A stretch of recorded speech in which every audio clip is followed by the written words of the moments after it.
Hello there lovely people, it's Alex from Nintendo Life here, and Mario Kart 8's 200cc upgrade has been released to the public. It's running rampant, it's running wild, and it's very, very fast. As such, I've compiled 5 top tips to help you out in this new blisteringly fast mode. First of all, go for a lighter character. You are going to need some additional handling and some grip and things like that, and you really don't need all of that extra speed that you would get from a heavy character. Ironically, 200cc is less about speed and more about being really careful about how you take those corners, because if you don't take them correctly, you're going to be careering right off the edge. Personally, I go for Isabelle in the P-Wing kart with Cyber Slick tyres, simply because it fits well with my playstyle and it's quite a balanced loadout. Fiddle around with lighter characters and lighter karts and see what fits best for you. Now, my second tip is arguably the most important of all, and that is you have to learn to brake. Now, I don't wish to patronise you, but the B button is the brake button. Seriously, you'd be amazed at how many people don't know that, so I'm just making it clear for absolutely everyone.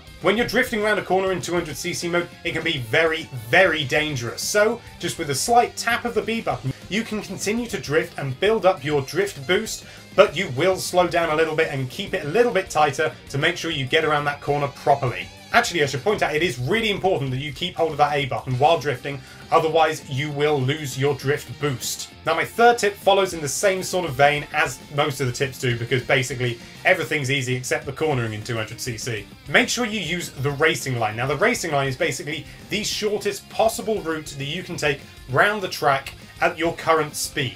Now, this is something that's been relevant in a lot of racing games, but in Mario Kart 8 it really wasn't too much of a big deal until 200cc came out, where you really need to pay attention. Stay on the outside as you go around a corner and then turn in so that you're as tight as possible when you come out. This will give you plenty of breathing space, it's really fast, and if there's another tight corner around the corner from that one, then it will give you the perfect setup to do that again.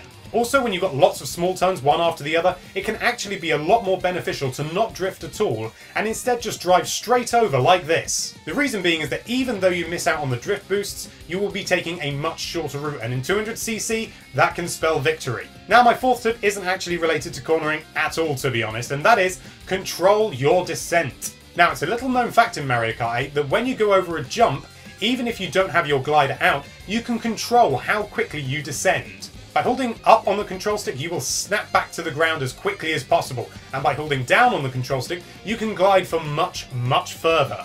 This is really important on tracks like Mute City, because if you go over a jump and you don't snap back down, you'll find yourself careening straight into a corner, or worse, off the edge. Also, by staying in the air as long as possible, you can cut out quite a bit of track, as you can see here, which is really handy when you're playing online, and people don't expect it. Now, my last tip is not that easy to pull off, but is really important if you want to get good at 200cc. Picture the scene, you've got a lovely drift boost charged up, and you release it and, oh dear, you've gone too wide, and now things have gone either badly or catastrophically.